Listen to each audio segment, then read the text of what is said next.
ஆவியானவர் நம்மோடு கூட பேசுவார். ஹalleluya.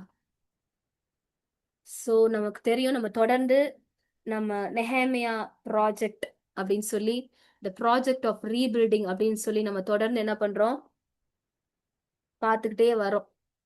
ஹalleluya. இது வரைக்கும் 2 வாரம் பார்த்திருக்கிறோம்னு நினைக்கிறேன். 2 வாரம் பார்த்திருக்கிறோம். இன்றைக்கு 3வது வாரம் நம்ம பார்க்க போறோம். 2வது வாரத்துல ஆக்சுவலா நம்ம பார்க்க நினைச்ச நிறைய காரியங்களை என்னால சொல்ல முடியல. சோ இன்னைக்கு அதோட அதுல நம்ம லெஃப்ட் அவுட்டா இருக்கிறது எல்லாத்தையுமே பார்த்து நம்ம ஜெபித்து இன்னைக்கு முடிக்க போறோம். ஹalleluya. So coming to the recap, ஒரு சின்ன ரீகேப் கொடுத்துட்டு நம்ம உள்ள போகணும்னா, சொல்லணும்னா என்ன பண்ணணும், நெஹேமியா பாபிலோன்ல இருக்கிறாரு. ராஜாவுக்கு கப்யரரா பானபாத்திரக்காரனா வேலை செஞ்சுட்டு இருக்காரு.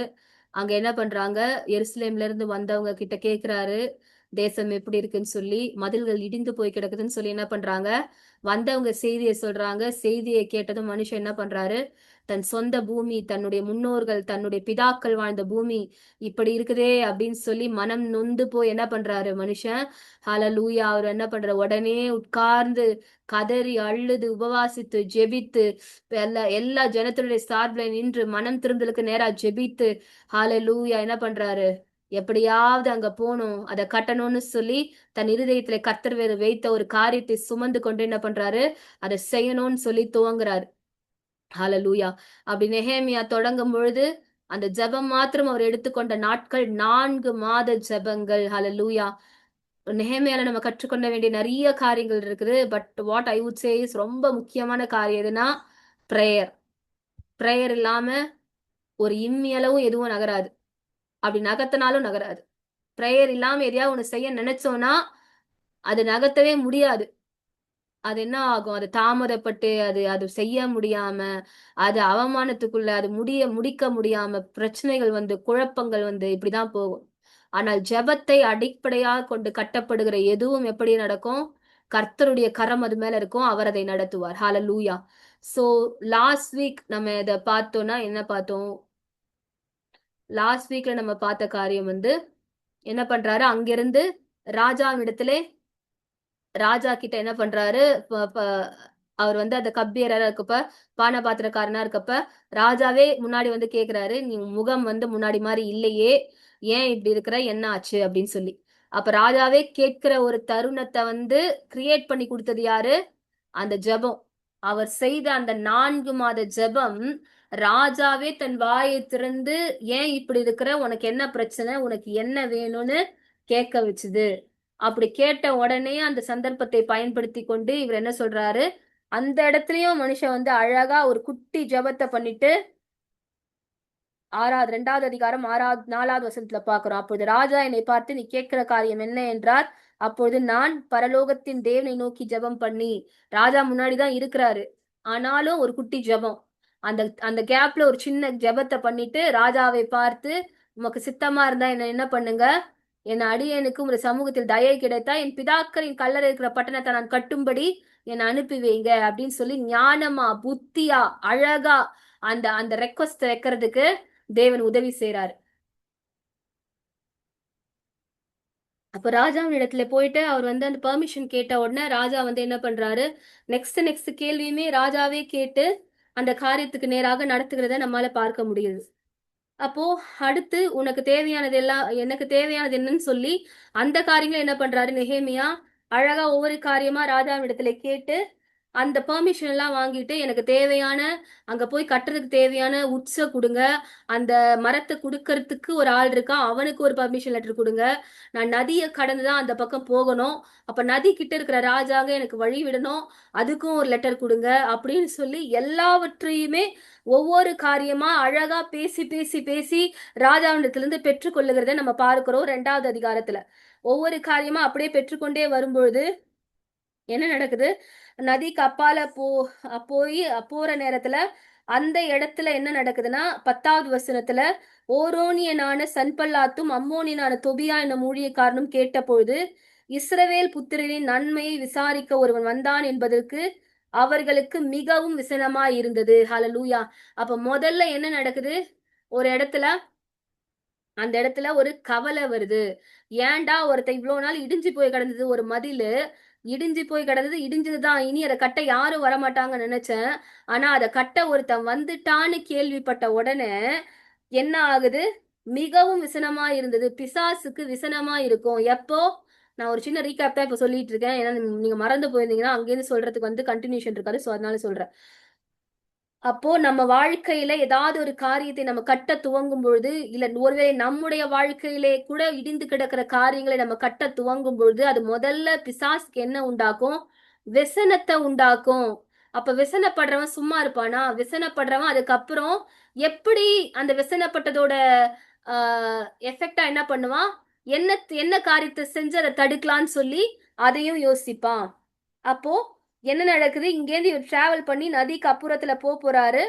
போற வழியில ராஜாக்களை சந்திக்கிறதுக்கு லெட்டர் வாங்கிட்டாரு, மரங்களுக்கு எல்லாம் லெட்டர் வாங்கிட்டாரு.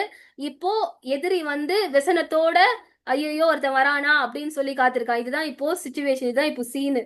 அதுக்கு என்ன அதுக்கு அடுத்து தொடர்ந்து இந்த வாரத்துல நம்ம பார்க்க போறோம். என்ன நடக்க போகுதுன்னா, நான் சொன்ன முதல்ல கிளாரிட்டி அபவுட் த டியூரேஷன். எவ்வளோ நேரம் எவ்வளோ நாள் எடுக்கும்னு கேட்டப்ப அழகா டைம் சொன்னாரு, எவ்வளவு காலம் எடுக்கும்னு சொன்னாரு.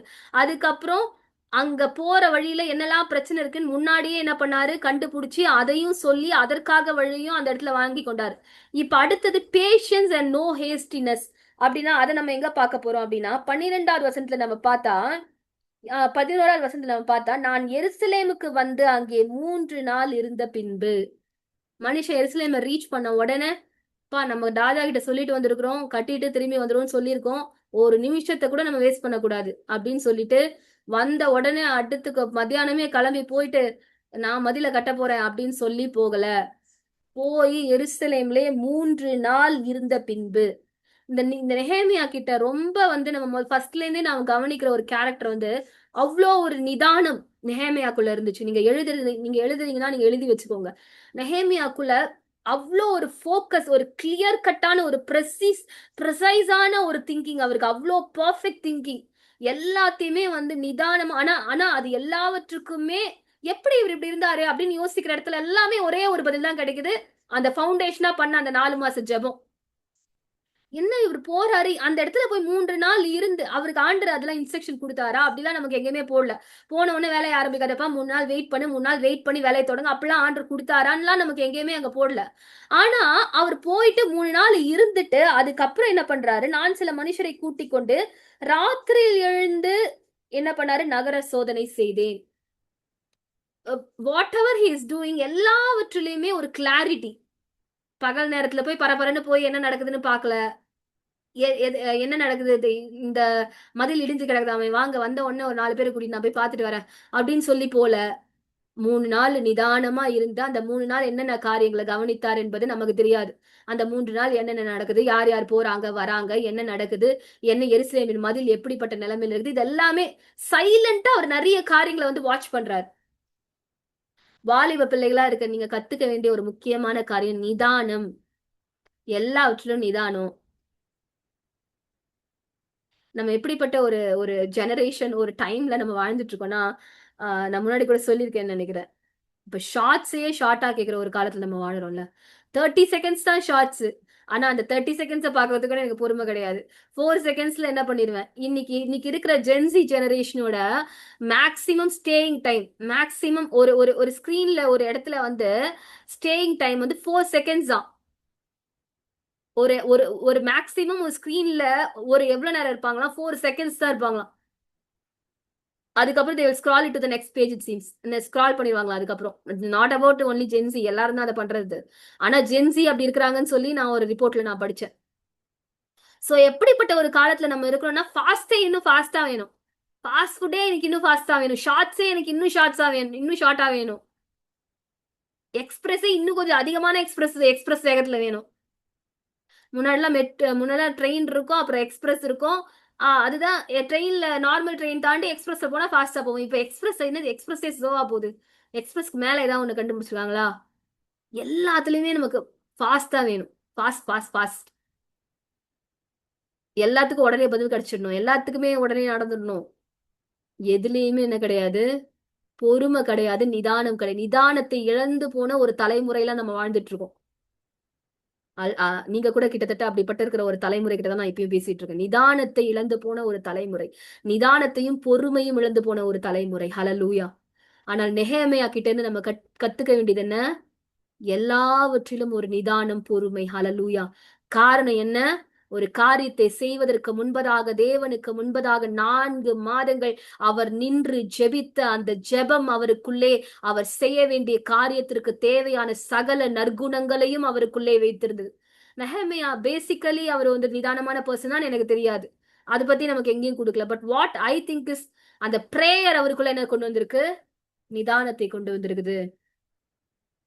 சோ இந்த இந்த ஜெனரேஷனுக்குள்ள வாழற உங்களுக்குள்ள என்ன இருக்கணும்? ஒரு பொறுமை இருக்கணும். எல்லாவற்றுக்கும் பட பட பட பட படன்னு என்ன பண்ணக்கூடாது? பேரண்ட்ஸ் கிட்ட பேசுற காரியத்துல, ஆபீஸ்ல இருக்க காரியத்துல, எல்லாத்துலயுமே ஒரு அவசரம். அவசரத்தினால என்ன ஆகுது?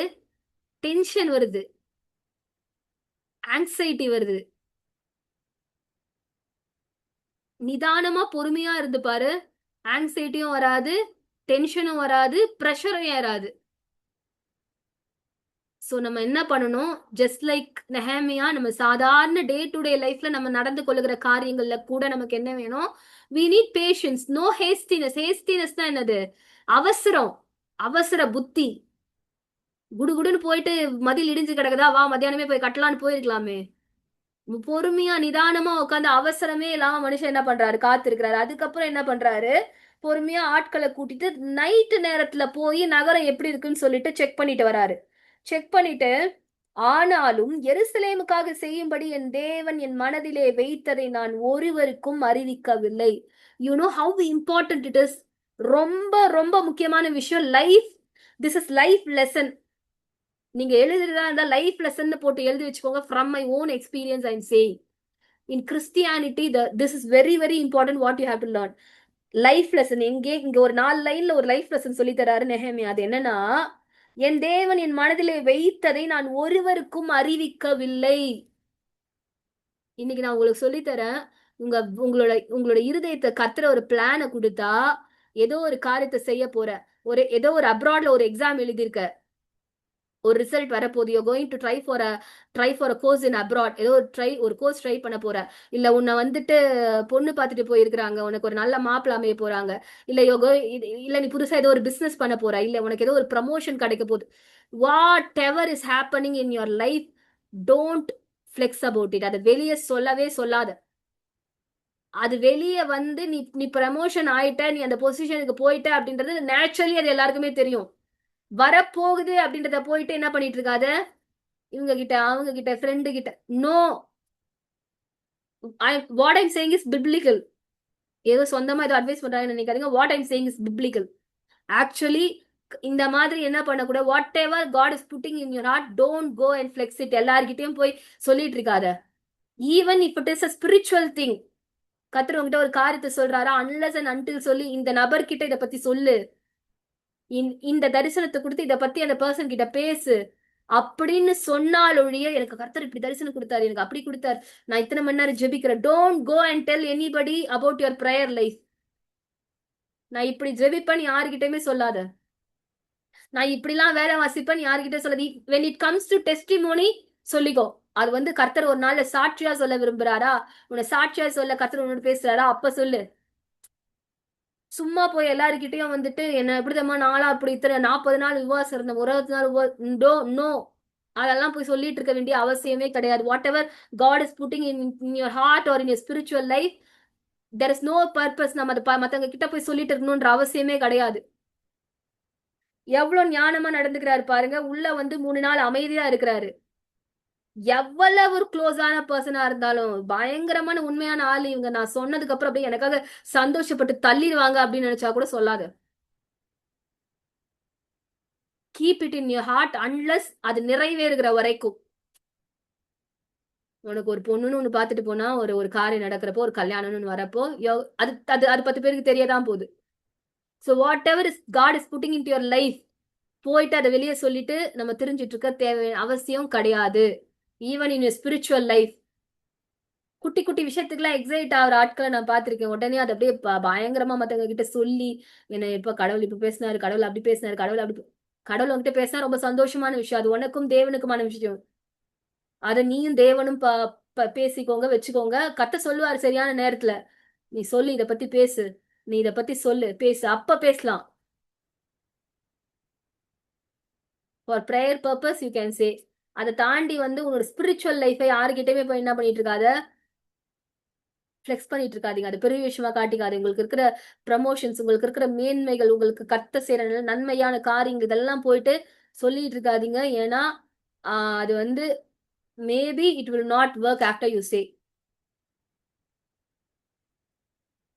நான் அதை வேதத்தின்படி தான் சொல்றேன். என் சுயத்திலே சொல்லல. அதுக்கப்புறம் இவர் என்ன பண்றாரு? தன் மனதிலே வைத்ததை நான் ஒருவருக்கும் அறிவிக்கவில்லை. அத சொல்லல. சொன்னா என்ன ஆகும்? காரியம் வெளிய வந்துச்சுன்னா 10 பேர் 10 வியூ சொல்லுவான். அதுக்கா வந்திருக்க? கட்ட முடியும்னு நெனைக்கிறியா? நடக்குமா அதெல்லாம்? நாங்கலாம் இங்க இவ்ளோ நாள் இருக்குமே, கட்ட முடியலையே. உனக்கு எப்படி இது தோணுச்சு? யார் உனக்கு சொன்னா? நம்பளால முடியுமா? அப்படின்னு சொல்லி அதிகமான பேர்லாம் வேணா 10 பேர் போதும். 10 பேர் 10 கருத்து சொன்ன உடனே என்ன நடக்கும்? நெஹேமியா பலமா வந்த நெஹேமியா கூட 4 மாசம் ஜெபம் பண்ணி வந்த சவுண்ட் அண்ட் ஸ்ட்ரென்த்தா வந்த நெஹேமியா கூட பேசாம பைய எடுத்துட்டு திருப்பி ஊருக்கு போயிடலாமான்னு யோசிப்பாரு. நம்ம ஆளுங்களுக்கு அவ்வளோ பொட்டன்ஷியல் உண்டு. எதையாவது செய்யலான்னு நினைக்கும் பொழுது சொல்லுகிற 10 அட்வைஸ், 10 கருத்து, 10 ஒப்பீனியன்ல செய்யலான்னு நினைச்சவன் ஐயோ செய்யலாமா வேணாமான்னு தெரியலையே அப்படின்னு சொல்லி பதற ஆரம்பிச்சிருவான். அந்த அளவுக்கு நம்ம ஆட்களுக்கு வாயில வல்லமை உண்டு. எதுக்கு சொல்லாம இருக்கிறாரு? வந்த உடனே சட்டுப்புட்டுன்னு சொல்லி வேலையை பார்க்கலாம்ல. சொல்லாம இருக்கிறதுக்கு there is a reason. எரிகோவை சுத்தி வாங்க, ஆனா வாயை அவனுமே திறக்காத. 7வது நாள் ஆர்ப்பரிங்கன்னு சொல்றப்ப மட்டும் வாயை திறந்தீங்கன்னா போதும். எதுக்கு ஆண்டு சொன்னாரு? 6 நாள் வெறும் வந்து எக்காலத்தை ஊதினா போதும். வாயை மூடிட்டு எக்காலத்தை ஊதிட்டு வா. 7வது நாள் ஆர்ப்பரின்னு சொன்னப்ப ஆர்ப்பரிச்சுனா போதும். தானே எரிகோ கொட்டை கீழே விழுந்துரும். எப்படி? எவ்வளவு அழகா சொன்னாரு பத்தி. ஏன் சொன்னாரு? ஏன்னா வாயை பத்தி ஆண்டுக்கு தெரியும். என்ன நம்மளும் 4 நாளா சுத்துறோம். ஒண்ணுமே நடக்கல. அப்படின்னு முன்னாடி போறவனும், பின்னாடி போறவனும் பேசிட்டே போனா, உனக்கு கால் வலிக்குதா? எனக்கும் கால் வலிக்குது. நம்ம சுத்திட்டு இருக்கோமே, இது கரெக்ட்டா தான் சுத்துறோமா? இல்ல நம்மளா ஏதாவது பைத்தியக்காரத்தனமா பண்ணிட்டு இருக்கோமா? நீ என்ன நினைக்கிற? இது கடவுள் சொல்லியிருப்பாருன்னு நினைக்கிறியா? இப்படிலாம் பேசியிருந்தா, எரிகோ கோட்டை விழுந்திருக்குமா? விழுந்திருக்குமா எரிகோ கோட்டை? வாய்ப்பில்ல. அந்த வாய பத்தி தெரிஞ்சதால, ஆண்டவர் லாக்க எங்க வச்சாரு? வாயில பூட்ட போட்டாரு ஃபர்ஸ்ட். எரிகோ கோட்டெல்லாம் விழும். நீங்க சுத்திலாம் வருவீங்க. அதெல்லாம் நடக்கும். எனக்கு ஆண்டு நினைச்சுப்ப அதெல்லாம் தெரியும். ஆனா உன் வாய மட்டும் தொறந்தீங்கன்னா நடக்காது. அதனால முதல்ல பூட்ட எங்க போடு? வாய்க்கு போடு. அப்படின்னு அந்த இடத்துல என்ன பண்ணாரு? அந்த இடத்துல தான் லாக்க வச்சாரு. So why it is very important to keep our mouth shut. நம்ம வாயை மூடிட்டு இருக்கிறதுக்கு there is a valid reason. சும்மா பேசிட்டே இருக்க கூடாது எல்லாத்தையும் பத்தி. சோ இங்க என்ன பண்ணாரு ஆண்டு? இவரு என்ன பண்ணாரு? மனசுக்குள்ள வச்சதை நான் யாருக்கும் அறிவிக்கல. அப்புறம் என்ன பண்றாரு? நான் அன்று ராத்திரியிலே பள்ளத்தாக்கி அவர் வந்து எந்த வழியெல்லாம் போனேன் எல்லாத்தையும் பார்த்துட்டு வந்தேன் அதெல்லாம் சொல்றாரு. சொல்லிட்டு 16வது வசனத்துல சொல்றாரு, நான் போனதும் நான் செய்ததும் அதிகாரிகள் ஒருவருக்கும் தெரியாது. கூட யாரையுமே சேர்த்துக்கல. யாரையும் சேர்த்துக்கல. அதிகாரியை சேர்த்துக்கல, ஆசாரியர்களை சேர்த்துக்கல, பெரியவங்களை சேர்த்துக்கல, யாரையும் சேர்த்துக்கல. ஏதோ சில மனிதர்கள்னு போட்டிருக்கு. அந்த மனுஷங்க யாருன்னு நமக்கு ஸ்பெசிஃபை பண்ணப்படல. அது ஒரு மிஸ்ட்ரியாவே வைக்கப்பட்டிருக்குது. அது யாருன்னு நமக்கு தெரியல. சில மனிதர்களை கூட்டிக் கொண்டு ஐ don't know who they are. அது மேபி இவரோட இவரோட இவரோட உண்மை இவரோட ட்ரஸ்ட சம்பாதித்த யாரோ இருக்கலாம். அது நமக்கு தெரியல யாரு. பட் முக்கியமான யாரையுமே சேர்த்துக்கல. போயிட்டு வந்தேன்னு கூட இன்ஃபர்மேஷன் சொல்லல. இதெல்லாம் பண்ணிட்டு வந்து சொல்றாரு, நான் போனதும் நான் நான் செய்ததும் அதிகாரிகள் ஒருவருக்கும் தெரியாது. அது வரையிலும் நான் யூதருக்காகிலும் ஆசாரியர்கள், பெரியவர்கள், அதிகாரிகள், வேலை செய்கிற மற்றவர்களுக்காகிலும் ஒன்றும் அறிவிக்கவில்லை. அதுக்கப்புறம் 17வது வசனத்துல பின்பு நான் அவர்களை நோக்கி இப்பதான் வந்து இப்பதான் சப்ஜெக்டே ஓபன் பண்றாரு. ஏன்னா இப்ப வந்து செயல்ல இறங்க போறாரு. இதுக்கப்புறம் எவனும் கருத்துலாம் சொல்றதுலாம் நடக்காது. ஸ்ட்ரெயிட்டா செயல்ல இறங்க போறாரு. So now he has to reveal the plan. இப்போ இப்ப பேச்சு இதுக்கப்புறம் பேச்சும் ஒண்ணும் நடக்காது, ஒண்ணும் பண்ண முடியாது.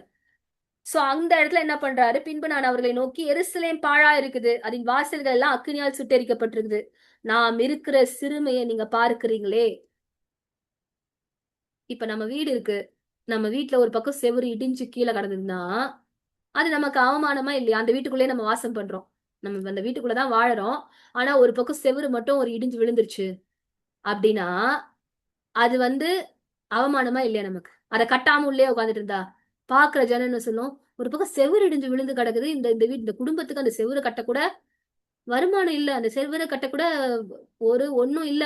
இடிஞ்ச செவுத்துக்குள்ளயே உட்கார்ந்துருக்காங்க. அப்படின்னு சொல்லி பாக்குறவன் என்ன பண்ணுவான்? கொஞ்சம் அவமானப்படுத்துற மாரி பேசதான் செய்வாங்க. இப்ப எருசலேமின் மதில்கள் விழுந்து கிடக்குது. எருசலேமுக்குள்ள இருக்கிற அத்தனை பேரும் நிந்தைக்குட்பட்டவர்களா இப்ப இருக்கிறாங்க. ஆனாலும் ஒண்ணும் பண்ண முடியல. ஆனா வேடிக்கை தான் பாத்துட்டு இருக்கான். அந்த நேரத்துல இப்பதான் இவர் எடுத்து சொல்றாரு, எருசலேம் பாழா இருக்குது. வாசல்களும் அக்கினியால சுட்டெரிக்கப்பட்டிருக்குது. நம்ம சிறுமைப்பட்டிருக்கிறத நீங்க பாக்குறீங்களே. நாம் இனி நிந்தைக்குள்ளாகாதபடிக்கு எருசலேமின் அலங்கத்தை கட்டுவோம் வாருங்கள். ஸ்ட்ரெயிட்டா இப்பதான் என்ன பண்றாரு? இன்வைட் பண்றாரு. கட்ட போறோம் வாங்க. நம்ம எல்லாரும் நிந்தைய போக்கலாம். நம்ம எல்லாரும் சேர்ந்து என்ன பண்ணலாம்? அந்த அவமானத்தை போக்கலாம். நம்ம இடிந்து கிடக்கிற மதில்களை கட்டி எழுப்பலாம். வாங்க அப்படின்னு சொல்லி இப்பதான் கூப்பிடுறாரு. So what we have to learn from Nehemiah is, இந்த பகுதியில இந்த 2வது அதிகாரத்துல நிதானம், சோ மச் ஆஃப் பேஷன்ஸ். ஒரு காரியத்தை செய்யறதுக்கு பதறிய காரியம் சிதறும். நான் முன்னாடி கூட சொன்னேன்னு நினைக்கிறேன். பதறினாலே பிரச்சனை தான். பட படன்னு நிறைய பேருக்குள்ள அந்த ஹேபிட் இருக்கும். பதறிட்டே இருக்கிறது எல்லாத்துக்கும். எதுக்கு பதற அவங்களுக்கும் தெரியாது, சுத்தி இருக்கவங்களுக்கும் தெரியாது. ஆனா பதட்டம், டென்ஷன், எல்லாத்துக்கும் டென்ஷன்.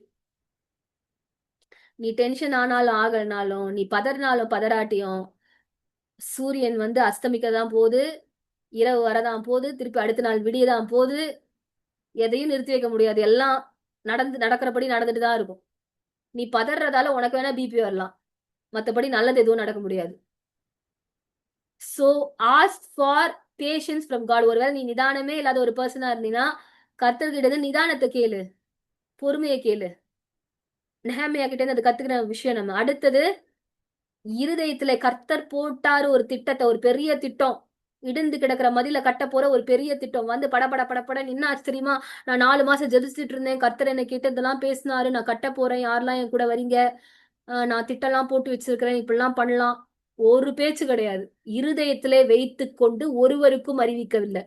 சைலண்டா போயிட்டு எல்லாத்தையும் சுத்தி அனலைஸ் பண்ணிட்டு சொல்றாரு, நம்ம நிந்தைய போக்கும்படியாய் கட்டுவோம் வாருங்கள் அப்படின்னு சொல்லி ஸ்ட்ரெயிட்டா இன்வைட் பண்றாரு. அப்போ அப்படி சொல்லிட்டு என்ன சொல்றாரு? என் தேவனுடைய கரம் என் மேல் நன்மையாக இருக்கிறதையும், 18வது வசனம், ராஜா என்னுடைய சொன்ன வார்த்தைகளையும் அவர்களுக்கு அறிவித்து. எவ்வளவு புத்திமானா இந்த மனுஷன் செயல்படுறாரு பாருங்களா. வந்த உடனே எதைய பத்தியுமே எதை பத்தியுமே அலட்டிக்கல. ஒரு விஷயத்தையும் அழட்டிக்கல. எதுக்காக வந்திருக்கேன்? ராஜா கிட்ட பேசினேன். ராஜா பர்மிஷன் கொடுத்தாரு. ராஜாவே என்கிட்ட கேட்டாரு தெரியுமா? ஏன் உன் முகம் அப்படி இருக்குன்னு என்கிட்ட கேட்டாரு தெரியுமா? நான் அப்ப சொன்னேன் தெரியும். ஒரு பேச்சு கிடையாது. ஆனா கட்ட போறோம்னு சொன்ன உடனே, இப்ப கட்டுறவனுக்கு ஒரு கான்பிடன்ஸ் வேணும்ல. சரி கட்டுறதுக்கு வான்னு கூப்பிட்டாரு. இப்ப கட்டுறவனுக்கு ஒரு கான்பிடன்ஸ் வேணுமே. எந்த முகாந்திரத்துல நான் இதை கட்டுறது? நீ கூப்பிட்டா நான் வந்துடணுமா? நீ கூப்பிட்டா நான் எனக்கு எனக்கு வேணும். எனக்கு ஏதாவது ஒரு கான்பிடன்ஸ் வர மாதிரி ஏதாவது உனக்கு சொல்லு அப்படின்னு அவன் நினைப்பான்ல. அந்த இடத்துல அழகா சொல்றாரு. ராஜா என்ன பண்ணாரு? தேவனுடைய கரம் என் மேல் நன்மையாக இருக்கிறத நான் எப்ப தெரிஞ்சுட்டேன்னா, ராஜா என்னோட சொன்ன வார்த்தைகளை அவர்களுக்கு அறிவித்தேன். கர்த்தர்காரம் நான் ரைட் ஃப்ரம் த டே, நான் இந்த நியூஸ கேட்ட நாள்ல இருந்து, நான் ஜெபிச்ச நாள்ல இருந்து நடக்கிற ஒவ்வொரு காரியத்தை பார்த்ததுல இருந்து எனக்கு என்ன தெரியுதுன்னா, கர்த்தருடைய கரம் என் மேல இருக்குது. அதனாலதான் நான் வந்திருக்கிறேன். அதே கர்த்தருடைய கரம் நம்ம இதை கட்டுறப்பயும் இருக்க போது. அதனால என் கூட வாங்க. இப்ப எவ்வளவு அழகா ரீசனை சொல்லி கன்வின்ஸ் பண்றாரு பாருங்க. இப்ப நான் வந்திருக்கேன்றதால நீ வர வேணாம். நான் ராஜாவுக்கு முன்னாடி உட்காந்துருக்கேன். ராஜாவா என்கிட்ட என்ன வேணும்னு கேக்குறாரு. அந்த அளவுக்கு கர்த்தருடைய கரம் என் மேல இருக்கு. போற வழிக்கு போற நதி பக்கத்துல இருக்க ராஜாக்கெல்லாம் லெட்டர் கொடுத்து அனுப்புறாரு. தேவையான மரத்தெல்லாம் வாங்கிக்கோன்னு சொல்லி லெட்டர் கொடுத்து அனுப்புறாரு. இது எல்லாமே நடக்குது. ஏன் நடக்குது? கர்த்தருடைய கரம் என் மேல இருக்குது. சோ இப்ப நீங்க என்ன பண்ணலாம்? With this confidence you can come with me. நம்ம எல்லாரும் சேர்ந்து என்ன பண்ணலாம்? அதை கட்டலாம் அப்படின்னு சொல்லி கூப்பிடுறாரு. அப்ப அந்த கட்டலாம்னு சொல்லி கூப்பிடும்போது அப்பதான் என்ன சொல்றாங்க இவங்க? அப்பொழுது அவர்கள் எழுந்து கட்டுவோம் வாருங்கள் என்று சொல்லி அந்த நல்ல வேலைக்கு தங்கள் கைகளை திடப்படுத்தினார்கள். உட்கார வச்சு குழந்தைக்கு சொல்லி தர மாதிரி அழகா சொல்றாரு. 10 நாள்ல இருந்து என்ன நடந்துச்சு? இப்படிலாம் நடந்துச்சு, இப்படிலாம் நடந்துச்சு. சோ கட்டலாம் வாங்க அப்படின்னு சொன்ன உடனே ஒரு திருப்பி பதிலுக்கு அப்போசிஷன் ஒண்ணு கூட எழும்பல. ஸ்ட்ரெயிட்டா எஸ் வாங்க கட்டலாம் எழுந்து கட்டுவோம் வாருங்கள்னு சொல்லி அவங்களும் வந்து என்ன பண்ணாங்களாம், அந்த வேலைக்கு தன் கையை கொடுத்தாங்களாம். காரணம் என்ன? அவருக்கு தெரிந்திருந்தது எந்த நேரத்துல எதை பேசணும்னு. வந்த முதலாவது நாளே இதெல்லாம் சொல்லியிருந்தா காரியம் கெட்டு போயிருக்கும். அழகா ஸ்டெப் பை ஸ்டெப் எந்த நேரத்துல எதை ரிவீல் பண்ணணும், எப்படி நடந்துக்கணும். அவ்வளோ அழகா அந்த ப்ராஜெக்ட அவர் லீட் பண்ணிட்டு போறத நம்மளால பார்க்க முடியுது. பொறுமையும், நிதானமும், ஞானமும் அவருக்குள்ள இருக்கிறத நம்மளால பார்க்க முடியுது. பிளஸ் இதெல்லாம் தாண்டி தேவனுடைய கரம் அவரோடு கூட இருக்குது. அப்ப என்ன நடக்குது? 19வது வசனத்துல நம்ம பார்த்தா, உடனே அந்த ஓரான் என்ற சன்பல்லாத்தும், அம்மோனியனான தொபியா எனும் ஊழியக்காரனும், அரபியனான கேஷேமும் இதை கேட்டபொழுது எங்களை பரியாசம் பண்ணி, அங்க விசனப்பட்டுட்டு இருந்தால ஒரு சத்ரு, ஐயோ யாரோ வராங்களாமே அப்படின்னு விசனப்பட்டான்ல, அவன் இப்ப சும்மா இருப்பானா? ஆளே உள்ள வந்தாச்சு, இப்ப கட்டவும் தொடங்க போறான்னு தெரிஞ்சு சும்மா இருப்பானா? உடனே பரியாசம் பண்ணி எங்களை நிந்தித்து, நீங்கள் செய்கிற இந்த காரியம் என்ன? பரியாசம் பண்ணி எங்களை நிந்தித்து. பரியாசம். எத்தனை பேர் மத்தவங்க ஏதாவது சொல்லிடுவாங்களோன்றதுக்காக பயந்து எத்தனை காரியத்தை பண்ணாம இருக்கிறீங்க? கிண்டல் பண்ணிடுவாங்க, என்ன கேலி பண்ணிடுவாங்க. அவன் எதை வந்து வெப்பனா யூஸ் பண்றான் பாருங்க. முதல்ல எடுத்தது டிஸ்கரேஜ்மெண்ட் தான் வெப்பனா யூஸ் பண்றான். நீ கட்ட போறியா? நீ வந்திருக்கியா? நீ வந்தா நீ கட்டிட முடியுமா? நடக்கிற காரியமா இது? டிஸ்கரேஜ்மெண்ட். அதுவும் எப்படிப்பட்ட ஒரு டிஸ்கரேஜ்மெண்ட்? கேலி பண்றான், கிண்டல் பண்றான், பரியாசம் பண்றான். நீயா இந்த கோர்ஸ் படிக்கிற? நீயா இந்த வேலைக்கு போற? நீயா இதை செய்ய போற? அப்படின்னு சொல்லி பரியாசம் பண்ணத்தக்கதாய் என்ன சொல்றது காரியங்கள் நடக்கும் பொழுது கர்த்தருடைய கரம் மேல இருந்தா என்ன பண்ண முடியும்? நீ அதை செய்ய முடியும். பரியாசத்துக்கு பயந்து எதையும் செய்யாம என்ன பண்ணக்கூடாது, இருக்கக்கூடாது. அதுல கர்த்தருடைய கரம், கர்த்தருடைய திட்டம் இருக்குதுன்னு தெரிஞ்சா யார் என்ன சொன்னாலும் என்ன பண்ணலாம், நம்ம ஒரு காரியத்தை செய்யலாம். அப்போ டிஸ்கரேஜ்மெண்ட், உன்னோட வாழ்க்கையில நிறைய டிஸ்கரேஜ்மெண்ட் வருதுன்னா you have to check out. ஏன் இவ்வளோ டிஸ்கரேஜ்மெண்ட் வருது எனக்கு இந்த வேலையை பார்க்கறதுக்கு, இந்த வேலையை செய்யறதுக்கு எனக்கு இவ்வளோ டிஸ்கரேஜ்மெண்ட் நடக்குது அப்படின்னு சொல்லி கர்த்தருடைய சமூகத்துல உட்கார்ந்து கேட்கணும். சோ ஃபர்ஸ்ட் என்ன பண்றான்? அவன் டிஸ்கரேஜ்மெண்ட், அவன் அவமானத்தை யூஸ் பண்றான். அடுத்து அது இல்லாம இன்னொரு காரியத்தை சொல்லி பயமுறுத்த, நீங்க என்னதமா பண்றீங்க? நீங்க ராஜாவுக்கே விரோதமா கலகம் பண்றீங்க. பயமுறுத்துறது, பயமுறுத்துறது, பரியாசம் பண்றது, நிந்திக்கிறது, இதெல்லாம் பிசாசு யூஸ் பண்ற வெப்பன்ஸ். இந்த மாதிரி வெப்பன்லாம் உங்களுக்கு விரோதமா வருதுன்னா யூ ஷுட் ஹேவ் த டிசைன்மெண்ட். ஈஸியா கண்டுபிடிச்சிக்கலாம். ஓஹோ, பிசாசு வேலை பாக்குறான்.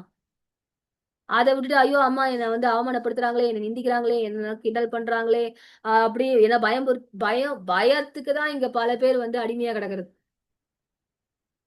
இதெல்லாம் இந்த மாதிரி வெப்பன்லாம் வருதுனாலே தெரிஞ்சுக்கலாம் பின்னாடி யார் இருக்குது. அப்பவே உஷாராயிடணும். அதுக்குதான் இப்படி மூச்சு முட்டை இதெல்லாம் சொல்லி தந்துட்டு இருக்கிறது. அந்த மாதிரி காரியங்கள் வரப்ப உடனே என்ன பண்ணிடக்கூடாது, ஐயோ அப்படின்னு சொல்லி அதுக்கு இடம் கொடுத்தீங்கன்னா அதுதான் ஜெயிச்சிடும். ஆனா அது வருதுன்னா இது வருதுன்னா இதுக்கு பின்னாடி ஒருத்தர் இருக்கிறான்னு சொல்லி ஒரு டிசைன்மெண்டோட செயல்பட்டீங்கன்னா கர்த்தர் மேல வச்சிருக்க சித்தத்தை என்ன பண்ண முடியும், நிறைவேற்ற முடியும். அப்ப இவர் என்ன சொல்றாரு, அதற்கு நான் மறுமொழியாக நான் இங்க எழுதியிருக்கிறது, patience and hastiness, assurance of God's hand with him. கடவுளோட கை அவரோட இருக்குன்னு சொல்லி அவருக்கு தெரியும். அதுக்கப்புறம் not flexing about God given ideas. கர்த்தர் கொடுக்குற ஐடியாஸ் எல்லாம் போய் எல்லார்கிட்டயும் பெருமையா பேசிட்டு இல்ல அவரு. கடைசியா என்ன பண்றாரு, answering the enemy in God's wisdom. எனிமிக்கு எப்படி பதில் சொல்றாரு? கர்த்தர் கொடுத்திருக்கிற ஞானத்துல பதில் சொல்றாரு. நீ என்ன பத்தி இப்படி பேசுற? அப்படிலாம் இல்ல. எங்களுக்கு காரியத்தை கை கூடி வர பண்ணுவார் பரலோகத்தின் தேவன். நீ என்னடா சொல்றது? பரலோகத்தின் தேவன் எங்களுக்கு காரியத்தை கைக்கூடி வர பண்ணுவார். அவருடைய ஊழியக்காரராகிய நாங்கள் எழுந்து கட்டுவோம். நீ என்ன டிஸ்கரேஜ் பண்றது? நீ என்ன பரியாசம் பண்றது? நீ என்ன நிந்திக்கிறது? நீ என்ன பயமுறுத்துறது? எங்களுக்கு தெரியும் தேவ கரம் எங்களோடு இருக்குது. அவர் எங்களுக்கு காரியத்தை கைக்கூடி வர பண்ணுவார். நாங்கள் அவருடைய ஊழியக்காரர்கள் எழுந்து கட்டுவோம். உங்களுக்கோ எருசலேம்ல பங்கும் இல்ல, பாத்தியும் இல்ல, உங்கள் பேர் விளங்க ஒன்றும் இல்லை என்று. என்ன அழகான ஒரு ரிப்ளைஸ் கொடுக்காரு பாருங்க. உங்களுக்கு இங்க வேலை இல்ல, நாங்க கட்ட போறோம். பரலோகத்தின் தேவனுடைய கை எங்க கூட இருக்கு. உனக்கு வேலை கிடையாது. உங்களுக்கோ இதுல பங்கும் இல்ல, கட்டி முடிச்சதுக்கு அப்புறம் உனக்கு இது வேலையும் இல்ல. இப்ப நீ பேசுறதுக்கும் உனக்கு வேலை இல்ல. எங்களுக்கு தெரியும் எங்க கூட யார் இருக்காரு, நாங்க பண்ணிப்போம். அவ்வளவுதான் reply. So answering the enemy in God system. So கர்த்தர் நமக்கு ஒரு வேலையை கொடுத்திருக்காருன்னா in each and every step கடவுளோட கைடன்ஸ் எவ்வளவு முக்கியம்னு சொல்லி நான் இது ஆல் டுகெதர் நெஹேமியாவை எடுக்கிறேன் அப்படின்னு சொல்லி நான் மொத்தமா எடுத்துட்டு போயிடலாம்.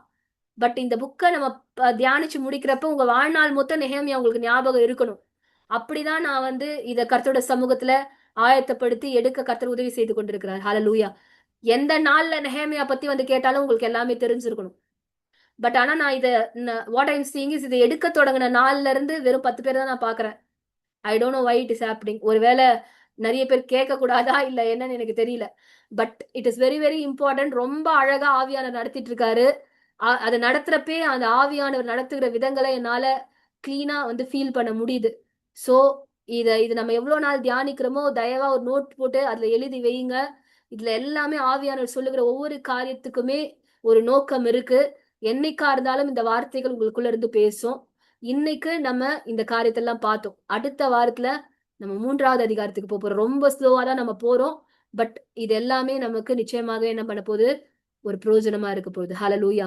இப்போது நம்ம ஜெபித்து நம்ம இந்த நாளிலே கூடுகை நம்ம முடிக்கலாம்.